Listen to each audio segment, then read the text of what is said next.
So it's with great pride and privilege that I'm introducing Joseph Radparvar, who came to me with an idea. And the idea was to share what he knows. And this is something which I'm so encouraging, because I feel that it's not enough for people that, a rabbi comes and teaches you, but that we all have so much to teach each other. And inside of every person, there's wisdom. It says in Elul that the wise person is the person that learns from everyone.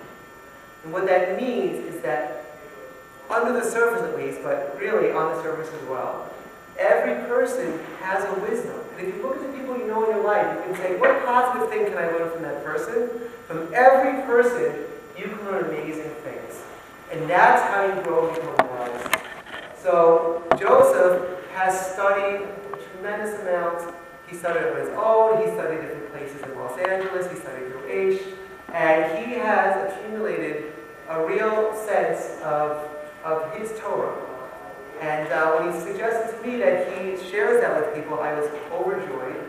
And I want to encourage everyone to take me up on this offer, because we all have our wisdom. Think about things that you're passionate about. Think about things that have helped you grow in life. We all have things to share. And I am so honored and thrilled that Joseph is the first one to really be putting himself in this role. And I hope that we can all not only learn from the incredible material that he's going to present tonight. And I'm Rabbi Jacobs, by the way, in case you don't know me. Sorry. That we not only learn from the incredible insights that he has into the holiday of Rosh Hashana, but we also learn from his example. Okay, that it should be an example for all of us, that we can all take opportunities to share what we know with everyone else, and we can build each other. So, without any further ado, I'd like to introduce soon-to-be Rabbi Joseph Radparvar.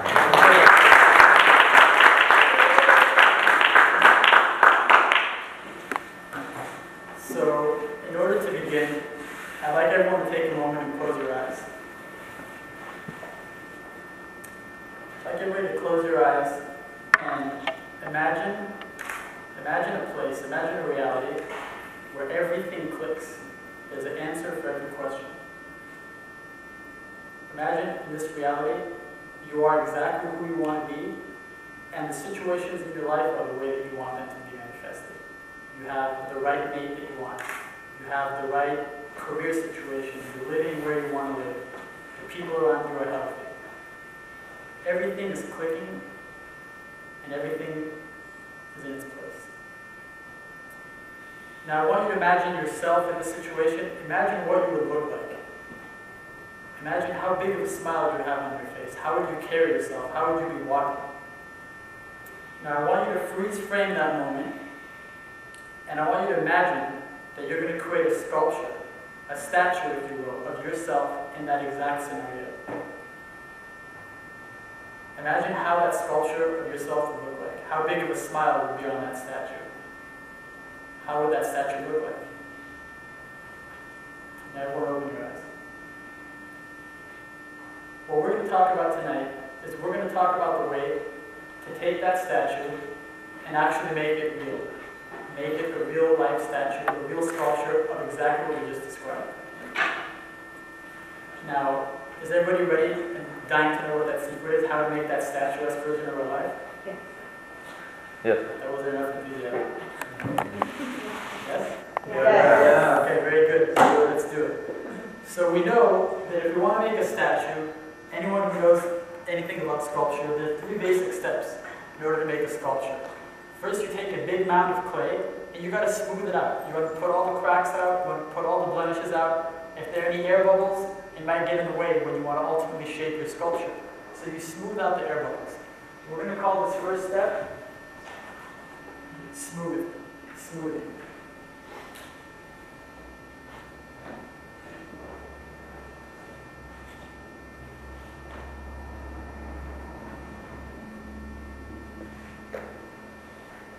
Now, the second step that you have to take in order to make that sculpture would be you begin to take the vision that you have in your head and actually manifest it through your hands, through your thoughts. You're creating and giving shape to what you want to materialize.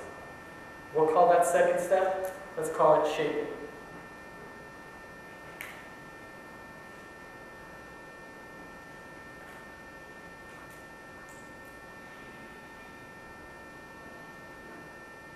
And third step, finally, as you're going through these steps, the clay is beginning to harden. It's getting harder. What you want to achieve is actually beginning to take form, and it's not as moldable anymore. It's now taking shape, and you want to put the finishing touches on it. We'll call that actualization.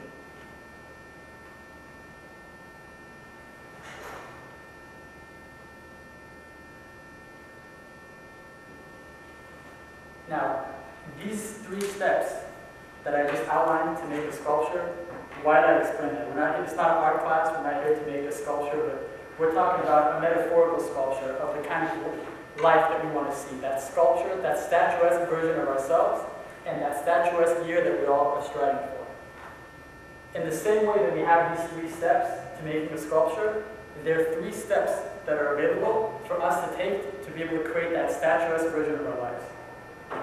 The first step, the smoothing, is the month of Virgo, Elul, which we're in right now.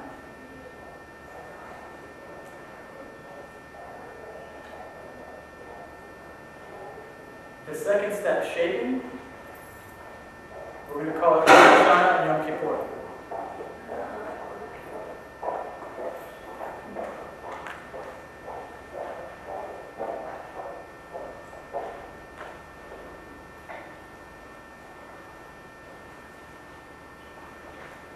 Right, so what's the connection here? Virgo is all about, the month of Elul is all about smoothing out the cracks of our own personality, smoothing out the areas in our life that we want to correct before we step into the big day, and then shaping, for the benefit of those who came. Just do a quick recap. We're basically talking about, the metaphor we're using is about creating a sculpture of the way that you want to be, like a statuesque version of yourself and what you want your year to look like. And we talked about three steps: smoothing out the clay before you do it, shaping the clay, and finally actualizing it, putting finishing touches. Just a brief recap. And that first step, the smoothing out the clay, is the month of Virgo, or Elul, which we're in right now, for just a few more days. What's the connection between Rosh Hashana, Yom Kippur, and shaping? It's the time where we're praying, we're asking, we're pleading to create the kind of year that we hope to achieve. That's very much like creating the shape, only instead of doing it with our hands, we're doing it with our thoughts and our prayers. The final step, actualization, we're going to call Sukkot and Simchat Torah. What's the correlation? By the time we get to this point in time, the statue is pretty much almost hardened. We have a rough idea of what it wants to look like, but you're putting finishing touches. That's why anyone who's been in a sukkah has helped decorate. You know, there's a concept, you want to make it look beautiful, you want to put all the little fruits hanging, all those little things. It's kind of similar to putting the finishing paint touches on that sculpture once it's gotten hardened. Now, if you're shaping the sculpture, once you get to here, pretty much the sculpture is hardened. It's very hard to change it. And the reason why this analogy works for what I'm talking about, creating the year that we want to create, is because we can change our destiny at any point in time. However, the most fertile time to be able to create what we want from ourselves and for our year to come is in this window of time. It just so happens that from the day of Yom Kippur, from the very first day of Yom Kippur, Rosh Hashana, all the way to Simchat Torah is 22 days. If anyone knows anything about 22, it's the exact number of letters in the Hebrew alphabet. Why does that matter? The reason why it matters is because we're taught that God used 22 letters of the alphabet to create the world. Just like anyone who knows anything about medicine, you have 4 different sequences: A, T, C, G, adenine, thymine, cytosine, you get the idea. In the same way, if you want to create genes, you want to create eyes, you rearrange different combinations of those letters, and you get the gene for an eye. You get the gene for a hand by rearranging the letters.